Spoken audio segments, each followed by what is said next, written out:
Tidak boleh rumah sakit menolak pasien.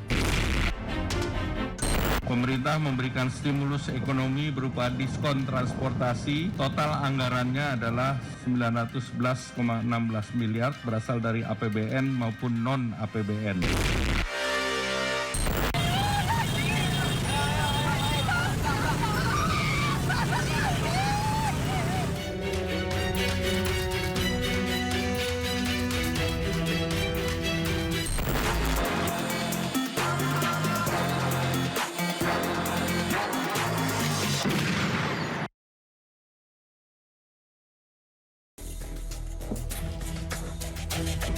Malam ini kita dihadapkan pada 4 peristiwa yang sekilas berbeda. Namun, menyentuh satu benang merah yang sama. Soal kesiapan, kewenangan, dan keberpihakan. Dari polemik BPJS yang berpotensi mengancam keselamatan pasien, misteri skandal Jeffrey Epstein, jalan berlubang merenggut nyawa, hingga fenomena Ramadan yang seolah menjadi tradisi menendang harga kebutuhan.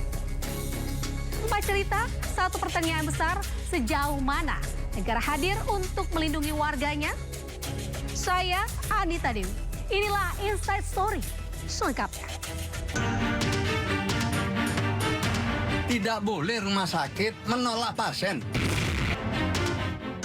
Itu dulu, setelah itu baru kita bicara pembiayaan. Dalam rangka pembiayaan itu pemerintah bertanggung jawab. Seseorang itu sudah tidak berhak memenuhi syarat atau tidak memenuhi syarat. Itu bukan BPJS. Yang menentukan yaitu Kementerian Sosial.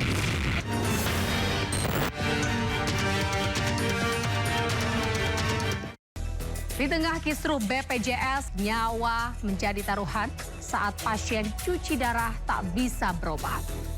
Di Depok, Jawa Barat, sejumlah pasien BPJS kurang mampu mengaku data kepesertaannya tiba-tiba nonaktif tanpa pemberitahuan.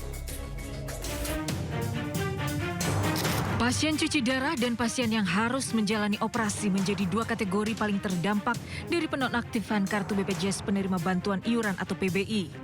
Bagi pasien gagal ginjal, cuci darah wajib dilakukan untuk menunjang keselamatan jiwa mereka. Begitu pula bagi pasien yang harus melakukan operasi darurat. Jika terlambat, nyawa jadi taruhan. Namun ironisnya, kartu BPJS bagi warga kurang mampu tiba-tiba nonaktif tanpa pemberitahuan. Saya agak kaget karena kan saya memang membutuhkan ya Pak ya kondisi ekonomi lah, saya nggak bisa ini ya, kalau untuk bayar untuk ini nggak bisa. Kalau tidak ada kis, kayak kita kalau sekali berobat aja ke rumah sakit itu kan memerlukan biaya yang itu buat saya terlalu berat. Komunitas pasien cuci darah Indonesia banjir keluhan sejak 2 Februari lalu. Ada sekitar 100 pasien tidak bisa berobat gratis dengan kartu BPJS mereka. BPJS Kesehatan menjelaskan penonaktifan sebagian kartu BPJS warga kurang mampu merupakan imbas pemutakhiran data di Kementerian Sosial.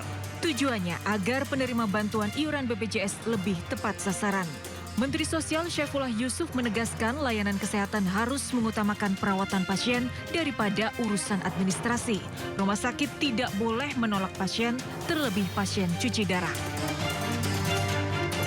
Sementara itu, Menteri Kesehatan Budi Gunadi Sadikin menyatakan akan berdiskusi dengan Kemensos dan BPJS terkait teknis reaktivasi kartu BPJS pasien penyakit kronis. Ada alternatifnya sedang dibicarakan antara Kementerian Sosial dengan BPJS. Cuma saya tidak paham teknisnya seperti apa ya, tapi saya sudah terinformasi sudah ada diskusi antara BPJS dan Kementerian Sosial. Bisa nanti ditanyakan ke BPJS. Pemirsa, polemik kartu BPJS PBI milik pasien yang mendadak tidak aktif membuat Wakil Menteri Kesehatan Dante Saxono Herbuwono ini angkat bicara. Dante menegaskan status BPJS PBI JK ini bisa diaktifkan kembali. Sementara Menteri Sosial menegaskan rumah sakit tidak boleh menolak pasien cuci darah karena kartu BPJS warga kurang mampu mendadak tidak aktif. Sejak BPJS Kesehatan bagi warga kurang mampu atau BPJS penerima bantuan iuran jaminan kesehatan dinonaktifkan, antrean terjadi di sejumlah kantor BPJS. Salah satunya di kantor BPJS Depok, Jawa Barat. Akibat status BPJS Kesehatan tidak bisa digunakan, warga mengaku tidak bisa berobat, bahkan ditolak rumah sakit. Pihak BPJS menyarankan warga beralih ke BPJS Mandiri, namun dirasa memberatkan. Menteri Sosial Saifullah Yusuf atau Gus Ipul angkat bicara mengenai hal ini. Ia menegaskan bahwa rumah sakit tidak diperbolehkan menolak pasien meskipun status BPJS PBI mereka dinonaktifkan. Gus Ipul juga berjanji jika pemerintah akan bertanggung jawab terkait dengan polemik penonaktifan BPJS PBI JK. Tidak boleh rumah sakit menolak pasien. Itu dulu. Setelah itu baru kita bicara pembiayaan. Dalam rangka pembiayaan itu pemerintah bertanggung jawab. Kalau dia memang dari keluarga yang berada di desil 1 sampai desil 4 atau keluarga yang telah ditetapkan oleh pemerintah daerah sebagai keluarga yang memenuhi syarat untuk memperoleh bantuan, ya akan kita bantu dan akan kita proses. Hal yang sama disampaikan oleh Wakil Menteri Kesehatan Dante Saxono Herbuwono. Ia menegaskan pihak rumah sakit tidak akan menolak pasien BPJS PBI, termasuk pasien cuci darah. Kemenkes juga menyebut status BPJS PBI JK bisa diaktifkan kembali. Kalau memang membutuhkan cuci darah, bisa diaktifkan kembali BPJS-nya, ya sama sekali tidak akan kita tolak untuk cuci darah. Nah, berarti nggak boleh Pak ya kalau rumah sakit? Nggak boleh menolak. Ya. Jadi kan kita lakukan aktivasi. Ya mereka yang kemudian memang harus memerlukan cuci darah, tapi BPJS-nya itu dinonaktifkan oleh Dinas Sosial, boleh melakukan reaktivasi lagi. Polemik berawal saat kartu BPJS penerima bantuan iuran jaminan kesehatan milik pasien mendadak tidak aktif. Warga berharap pemerintah segera mencarikan solusi. Profesor Dr. Ali Gufron Mukti menyatakan ada 3 syarat layanan kesehatan tetap dapat diperoleh pasien BPJS. Salah satunya pasien miskin dengan riwayat penyakit kronis yang memerlukan penanganan darurat. Seorang memenuhi syarat menjadi PBI atau bukan PBI itu bukan BPJS. Itu adalah Kementerian Sosial. Nah, kita sedang bicarakan dengan Kementerian Sosial dan juga Kemenkes, tetapi intinya mereka yang dinonaktifkan kalau memang memerlukan pelayanan itu masih bisa sebetulnya. Jadi intinya harus memenuhi 3 syarat. Syarat pertama itu termaktub atau menjadi PBI sebelumnya atau bulan sebelumnya.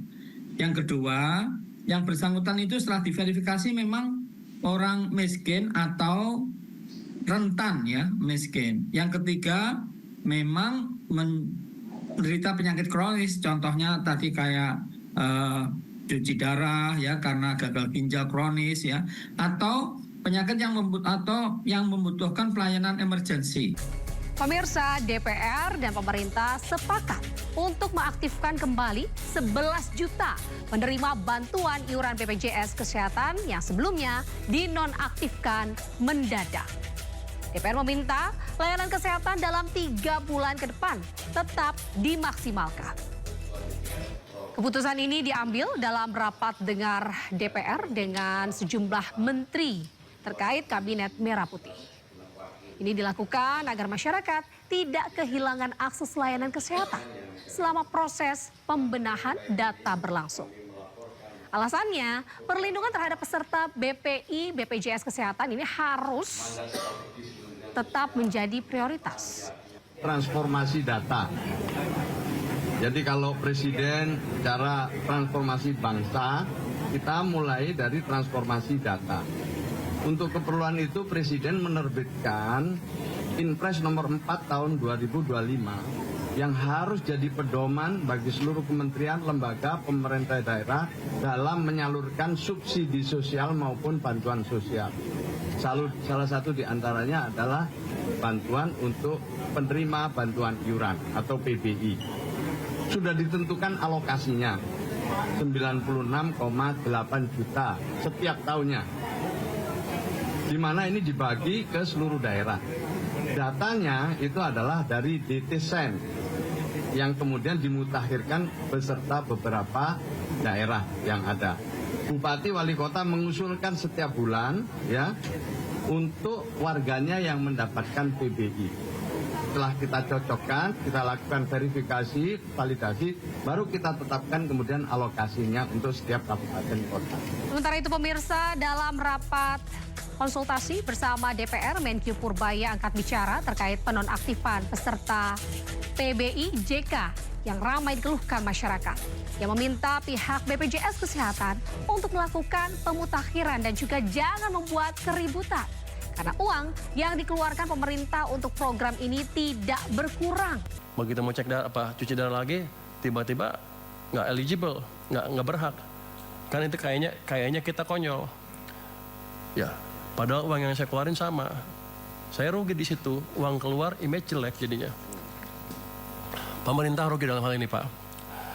Kemudian masukan dari kami adalah penentuan jumlah PBI dilakukan dengan hati-hati dan terukur, dengan mengedepankan ketepatan sasaran, kemudahan akses layanan, dan menjaga keberlanjutan program JKN. Tadi kan kalau ditanya ada nggak ruang untuk ngisi orang-orang tadi yang nggak masuk, kan ada. Kan masih 96 juta sekian kan, targetnya 98. Harusnya kalau prosedurnya clear, nggak ada masalah itu. Jadi masalahnya adalah masalah operasional, masalah manajemen, dan masalah sosialisasi yang harus bisa dibereskan secepatnya. Kisruh penonaktifan kepesertaan BPJS Kesehatan juga terjadi di Bandung, Jawa Barat, di mana pasien kanker anak tidak mendapatkan pelayanan kemoterapi.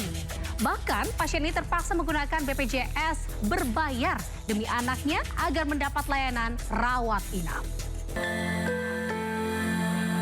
Setelah penonaktifan sepihak kepesertaan BPJS Afzal, seorang anak berusia 3 tahun penderita kanker di Kota Bandung, Jawa Barat tidak mendapatkan pelayanan kemoterapi lantaran rumah sakit menolak pendaftaran karena status BPI BPJS-nya nonaktif. Menurut orang tua Afzal, status BPJS sang anak baru aktif sebulan dan kaget setelah dinonaktifkan tanpa pemberitahuan. Dirinya mengaku sangat membutuhkan penerima bantuan iuran PBI BPJS Uptik pengobatan anaknya. Perasaannya tuh kaget gitu ya, soalnya kan dede tuh masih panjang perjalanannya ya, belum kemo kan tertunda dulu karena operasi lagi gitu ya. Padahal itu dede tuh BPJS-nya tuh baru aktif di tanggal 1 November aktifnya tuh. Ya makanya kata saya kaget, kok kan dede baru BPJS-nya kok bisa nggak aktif lagi gitu. Hingga saat ini Rumah Singgah Yayasan Rumah Kanker Ambu merawat 31 anak penderita kanker dan baru 1 anak yang terdeteksi nonaktif. Diharapkan pemerintah tidak sepihak menonaktifkan PBI BPJS lantaran fasilitas kesehatan tersebut sangat dibutuhkan oleh masyarakat yang kurang mampu. Dari Bandung, Jawa Barat, Ervan David, A-News melaporkan. Pemirsa, status aktif atau tidaknya kepesertaan BPJS Kesehatan sangat penting diketahui agar peserta tetap bisa mengakses layanan kesehatan tanpa kendala. Berikut beberapa kanal resmi untuk cek status BPJS Kesehatan secara online.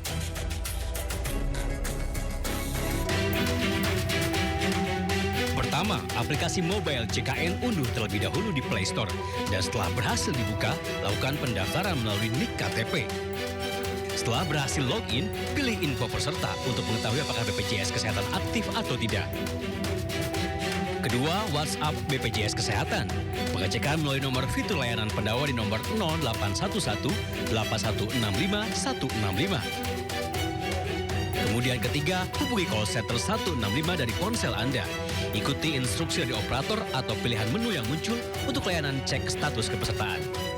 Sementara itu pemirsa, data Kemenkes menyebut lebih dari 120.000 status BPJS Kesehatan warga miskin berubah non-aktif.